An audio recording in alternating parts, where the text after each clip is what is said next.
We feel honored to have you back to this our program, Think Tech Hawaii's Humane Architecture. This is our 288th episode, and thanks to our producer Ash, you see down there which accumulated viewer you are, and we're happy to have you back for the 21st time or 21st weeks with us, looking into that we can get from the best of all worlds, the very best of that for us here in our islands of Hawaii, particularly our one in Oahu.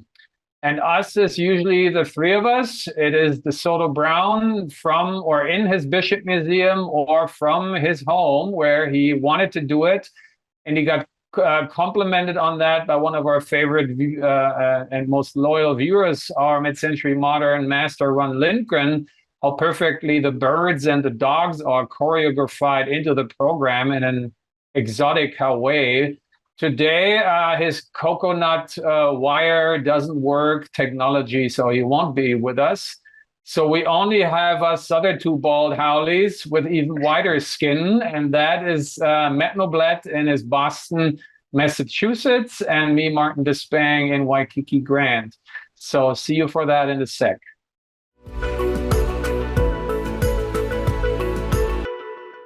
All right, Matt, the first slide up here. This is what everyone was waiting for. And I gave Ron a preview as our most privileged viewer here. This is the thing where it all comes together. So it all falls into the place that the development behind this, we talked about excessively in many episodes, how this was informed and formed from many angles. And here it is where it finally all comes together. And if you wouldn't mind, I would like you to reiterate or paraphrase what your initial captioning for this slide had and still has. Well, essentially, this is the product of all of the development of the sun shading system for the laboratory building, engineering laboratory building that our firm designed at Harvard University. These are about 1 meter square stainless steel hydroformed shading elements that are shaped in such a way to react to their particular orientation, northeast, southwest, to keep direct sun off of the glass and the corresponding overheating of the interior by doing so. So this is just sort of a detailed view of a number of those kind of stacked up against one another, where you can see the final shaping of the panels, which was done after the hydroforming process, which is essentially using a liquid to mold these into a stainless steel mold. Then they're taken out and trimmed with a 5-axis robotic laser, which also executes the perforations at the edges of the shading elements, which is what sort of softens the visual impact of looking through a shading device, which is very dark on the underside and the very, very bright ambient light outside. And the idea here is to sort of mitigate that contrast through the perforations. And I'm going to read now the beautiful captioning that came with your original presentation at our school. It says, the material expresses the memory of how it was made. Metal formed from water, that hydroforming that you just mentioned. Softness and flow of material is integrated into the final design. Stretching and elasticity of molecules, giving a softness and texture of metal. How poetic is that? And again, it's both poetic and pragmatic and in a reciprocal way, as actually nature is. And that's why we threw in the wave there. That isn't just, again, a pretty image to look at, right? In best case, you engage with it in the real. And I told you, I did this morning, as I do every morning on my routine ritual through Ron's Halekulani. This morning, I was swimming out fast and almost by the reef on Duke's Beach, which most know as the front yard of the Halekoa Park or the Hilton Hawaiian Village area there. I all of a sudden saw a turtle going the other direction really fast, and I thought like, oh, well, something is different today. And so the tide was really pushing out. So I had a hard time. I mean, I made it back, as you can tell, but I told you the story about where you're familiar because of your Unilever Marco Polo building in Hamburg that's close to the Nordsee, which is the North Sea, as part of the Atlantic, where the ocean goes away entirely. It's this phenomenon, therefore, a national park. And then when our kids were still young, we had to like run to be faster than it. And this is the so let's use this a little bit in your project. Let's use the because we talked about this one here in Harvard, and you said you have a life cycle analysis done. And that reminds me, life cycle analysis of quite a while ago, like in 2002, I looked it up, a German American team of always my bridge. I need bridges to remember things. If DeSoto would be here and he watches us, DeSoto, hopefully we meet in our front yard at the Shell, the Waikiki Shell, which is this open amphitheater, awesome thing that's around since the 50s. We're going to have it in the Dome architectural guide for that reason. And city people want to enclose it with some textile and membrane stuff that we're fans of, but not in that case. And so anyways, the Doobies are going to play there. And Michael McDonald, as of the Doobies, is the bridge for me to William McDonald, together with Michael Baumgart. We're the ones who wrote, do you remember the book they wrote, Cradle to Cradle? Is that right? And that was way early. And again, Michael was or is a chemist, and happens to be from my hometown. So they were not the first, but really it got us going in the architectural scene to think about that. So let's use the material that you used in 2009 for the Unilever building, and we're a little earlier for that solid timber school in 2002. And you pushing it to the next level in single layer really is giving us an inspiration. Thank you, for which we will share later on towards the end of this program here. But the ETFE really kind of opened my mind about life cycle, that it's not as easy as it looks like. While like in metal, you would say, oh, well, that is, that's mineral and you have to mine. And so that doesn't seem, but with glass, which would be the alternative, right? And you've been doing it in the precursor project in my hometown, the Nord LB, was a double facade with glass. And you usually think glass is made out of sand that you melt. So it's a mineral material, so it's natural, right? Well, ETFE is actually a plastic, a petroleum-based material. So, the glass is sustainable, as they call it, and ETFE is not.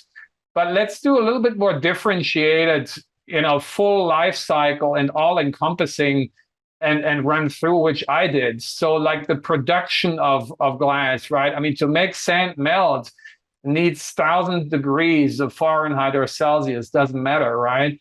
Mm-hmm. While the ETFE only needs a minimum of that.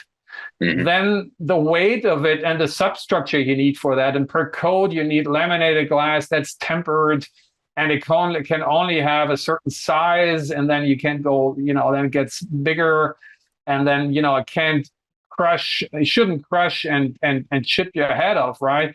ETFE is at a certain temperature just going away without any residue, different than like polycarbonate panels. They drip down nasty with that hot stuff.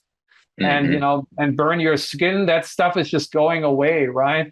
And then there is like, as we know, we keep repeating that at the end of its life cycle, a building costs 8 times as much as its initial erection and putting it up, right?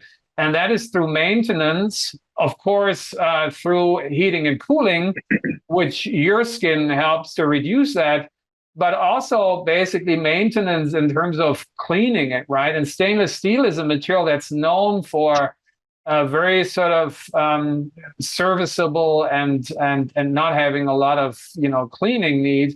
And ETFE is even better because it's like a Teflon, and that's why the subtitle of the monopolist manufacturer that we both used, which is Foiltech, which is from Bremen, which is the other town over. It's called Texlon is their material specification, right? And it alludes to that.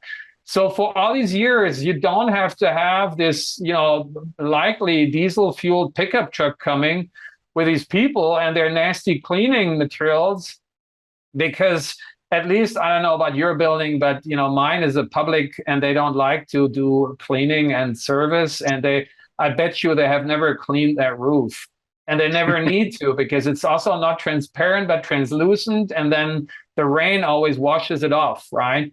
And rightly so. And in our case, it was a membrane system, the traditional pillow, and you had to have that little air compressor. And I had my colleagues come and say, Martin, you do this, eco school on wood, and then you put plastic bags over. Dare you? Only after explaining the full circle, right? Everything. Actually, the ETFE looks like having a better rating in life cycle assessment. And that's why it is not that easy, right? Don't prejudge that as in sort of a greenwashing easy way out. It's also recyclable. I mean, they actually do collect used ETFE, melt it back down, and re-extrude it for the building industry. So it's pretty much 100% recyclable. So it is. I mean, these kind of fluorinated compounds are not wonderful things in the environment, generally speaking. But I think finding a way to further use it in the future is an important aspect of that, and that's one of the advantages of ETFE. Yeah, or one thing that stunned me is, like, when we were done, they handed us this self-repair patch system, like you carry around in your backpack when you bicycle, right? We got it flat. You can just put the rubber patch on it, right, with that little glue, just like that. They hand it to us and say, whenever there's a leak, you can self-fix it before you ask us to, if you want us to come and replace it, right? Exactly. So since you have kindly not even said the system you created there for your more temperate conditions that we both know so well, this facade is also allowing passive solar, but you primarily said this has helped to keep us cool. That brings us to the next slide, because that condition we know here very well, because we have that all the time. The Endless Summer, this famous movie that was portraying, it's in Duke's Lanes as one of the movies made here, but it's not only made here, because these guys from California, where you have a more Mediterranean climate, that in the winter you have to have a neoprene suit. So they were dreaming of areas in the world where it's just more than us in Hawaii, and they filmed it on all these different locations where they could just go, just with less stressed with their swim trunks, or the ladies there with their bikinis, right? And that's just reminds us of the condition that you just said. This facade, it keeps you cool. So that would be then cool to have here. But we always, from one show to the other one, we do a lot of communication and feed us with stuff. And so through that, I started to feel bad about the slide here, because we're talking about Sean Connelly, who is looking critical at all the stuff that, his culture, Hawaii, is portrayed with and through. And that gets us to the next slide. Because I said he's a graduate of our school, but he's also a graduate of your school, meaning Harvard. He is a GSD master from that school. So he's connected to both places. And then thanks to Bundet, he basically reminded me that we got these magazine here in the mailbox. This is the Journal of Architectural Education. So I was taking this out, and he says, but because Sean is in there. So there's a more elaborated, expanded article in there that's much appreciated. And you get a kick out of the top left ones, right? All architects are bad. And I would say, right on, Sean, that is what we need. We need to, guys, be critical, provocative, get us out of our comfort zone. So this is absolutely great. And then keep that discussion kind of going. And where I would like it to continue is when he said, if you watch us, Sean, when you said, basically the worst is when developers brand their high-rises with Hawaiian names. That's absolutely true. And you heard us saying that many times. But I want to go the next step and saying, well, then, and this is something that you and I talk about, that send the whole Hawaiian thing, and that's why we need DeSoto back to chip in on that one, is a very delicate one and a very complex one that we have a hard time because we're not from here. But when I'm saying, when architects from Hawaii basically do that, I'm not saying that is worse, because who am I to say that, but it's probably just as bad.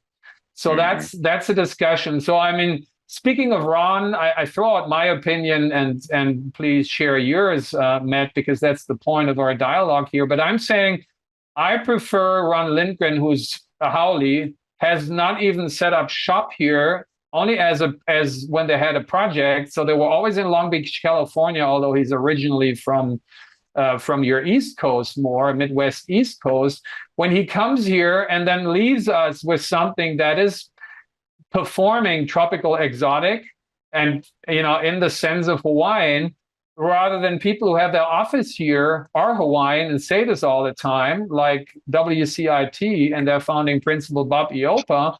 And then he does like the Waiea, or he does the International Marketplace, and they're tearing down, rightly so, which, the more important Martin D.E., Denny and Les Baxter and Arthur Lehman as the Exotica guys have called what they were doing fantasy. So the architectural equivalent was the International Marketplace, right? It was total fantasy and fiction, right? But the way it was built was also practically like the Wave, right? Because it was made out of lumber, timber, and Pete Wimberly was the architect of most of them. It was easy breezy. It was not air conditioned. Don the Beachcomber's little, treehouse was actually in the banyan tree. Now it's all an American mall. The Don the Beachcomber is a tombstone on ugly stilts, not in the tree anymore. Which I understand from an arboretum point of view. Maybe you would, be less naive to just put that in the tree, but there should have been different ways. And then basically through the courtyards, giving it the blessing. But when I'm seeing then they're doing the hula for the tourists on AstroTurf, which is plastic grass, I'm saying, okay, leave it. So I prefer then the really right-minded haole only showing up here periodically as the one who's here, all the time, who's not practicing that clearly within, that well-intention of the ancestors. And I'm just throwing this out as extended discourse and discussions. Thank you, Sean, for, kicking us off and keep us going on that one. And he is also why I felt bad about the previous one, because here's the tan Hawaiian with Tanya, right? That's something that he put in one of his exhibits in this sort of shop front, and makes us think about, the reduction of Hawaii, of just taking the abundance of sun, and never mind how problematic that is for us, with our skins, right? Because it's not made for that. And I looked this up. Did you know about that? We have to ask DeSoto. This Tanya thing, I didn't know because it's out of production for a while, but it was a tanning milk that you put on to, get that sort of, what do you call it? Einbrennlackiert. Can you translate that? The bronze. This is almost like bronzing stuff, right? Like exactly. It's baking the tan into your skin, right? Yeah. and DeSoto always rightly accuses, us Germans for being the Sonnenanbeter, the ones who are praying at the sun. And I looked it up, and to our defense, it's like I found out that yes, we Germans are at 25%, so only half of what the minimum of vitamin D levels you should have, because of the deprivation of sun, and then also the food. Our food naturally doesn't provide it either to that extent. So I guess that explains, not justifies, our over obsession with these things. And I guess America, as Sean wanted to point out, isn't much different. And as next slide, please, as we encourage him to extend that to the architectural level, there is since we're writing the book on the top right, and we are basically our criteria that the three of us who are going to do it, DeSoto and Will Chapman and Don Hibbert and myself, the criteria is this the longest show in the making, that the working title, as it states here, address code, skins in the tropics versus the temperate. Just like your building with that skin wants to look at it in a pretty factual way of all senses. And, how it then looks like is almost like a side effect. But the question is, how does it have to perform? And, usually we get by here in Hawaii with the first skin. We can run around naked and survive. Do that in Boston? No. Do this in Germany? My father reports from the two Günthers, founding fathers, Dresden, they're back to freezing at this point. And you don't survive that, right? And so the second skin you need, is really heavy there. And then you basically cover up the most of your square footage of skin, and that keeps you to get the healthy UV thing, right? There's this conflict of interest. And so then the third skin you almost don't need at all here, right? I mean, just a little bit of a second skin.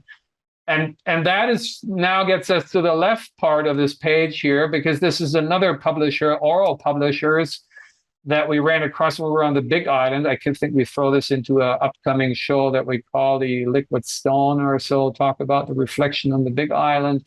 And this is about Architects Hawaii, and their monograph, and they call it Land, Sea, Shelter, and Culture. And the project they choose to demonstrate that on the cover is the one they've been talking about for a while, like a long time ago, top left, the show quote, right? This is the symphony.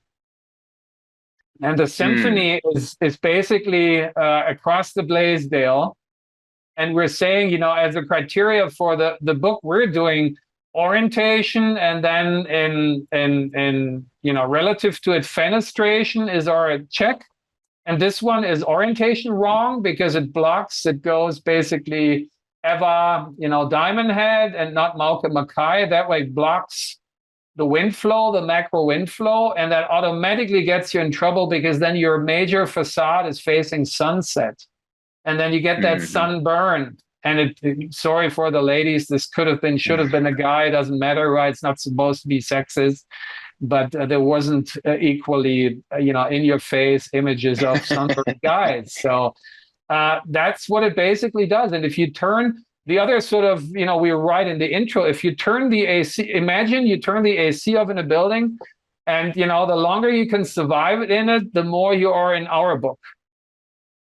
And so this cuts this building out because you basically get baked in it, right? It's right. It's true. And I think, this is an example of, this is not something that's isolated to one or two projects in Honolulu. I think, unfortunately, the kind of prevalence of relatively cheap energy has made this kind of building architecture thrive, because it's cheap to build on day one, or can be cheap to build on day one, but is environmentally very costly to inhabit over the longer term because of the amount of cooling that's required for that. So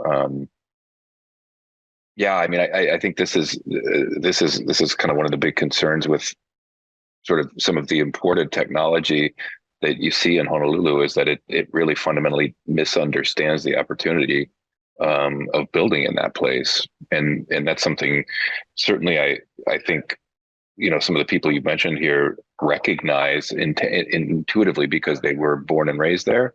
I think it's also something that people coming from off the island can also, who understand the principles, can also engage in a kind of meaningful way to maybe sort of chart a new direction for some of this. Particularly, I mean, a lot of what we're talking about here is sort of downtown Honolulu building, right, where there's the kind of focus of development, but it's really, it's kind of a theme that's near and dear to our hearts, my heart in particular, regardless of whether it's in Hawaii or the West Coast or the East Coast, is understanding the climate in which you're placing these structures. Absolutely. And next slide and last slide, another one that you mentioned who cares for that a lot and is from here, that's Kylie Chun, who is also East Coast trained as well as here. She went to Princeton and is working as an artist, trained as an architect. And so this is in DeSoto's front yard, and I promised him when he said he couldn't come to hold this up, because this is from the Outrigger Canoe Club magazine, and it commemorates his dear mom in the memoriam page here, and it says she was a member for 16 years. And so, and on the title page is a swimmer. So was Kaili. When you go to the airport, you see her in this display case as having part of the Olympic swimming teams some years ago. And we went out to try out a more tropical teaching down there, and took the emerging generation out, and they carved their ideas on wood and let them float, let ideas float on letting wood float, right in the front of the Outrigger Canoe Club, because this is the ultimate. We talk about Ossipov a lot and we will continue to, and, DeSoto, having grown up in a house just, a few walks away from that one. This is, for me, the best Ossipov, because it's the most about the absence of architecture and the most about the presence of nature. And my most favorite of Kaili's pieces is about when I came here about 10 years ago in 2010, Veritas, where she went that extra step that we were talking about before, because she made in some of these towers of steel, bars were little gates. And she said, for the one who wanted to go that deep, basically they were on hinges, and there was a lock, and that was open. So she said, yes, we were annexed and overthrown, but now it's up to us to get out and free ourselves. So she has that next, I think, important critical stage, both about sort of the culture that invaded, but also the culture that was invaded, and not using that as an excuse, and to say we have to move on, and we should move on. You also see Rich Lowe there as Tarzan in the jungle some few years ago in his young 90s. And so we got the two together. Kaili was very excited to hear about the show we did with Rich, which was called Wonder World, as we quote here, because she's commissioned to do an artwork in Kaka'ako, in that park of Howard Hughes next to that Victoria high-rise. So we wish them luck. They get together and come up with something amazing that is, again, that works on all these levels as good. So we're at the end, and we're going to return again to be more, philosophical about how we can apply this best of all worlds to us. And for that, look forward to see you back, Matt, next week. And until, please stay all globally optimistically global. That's a tongue breaker. Bye-bye.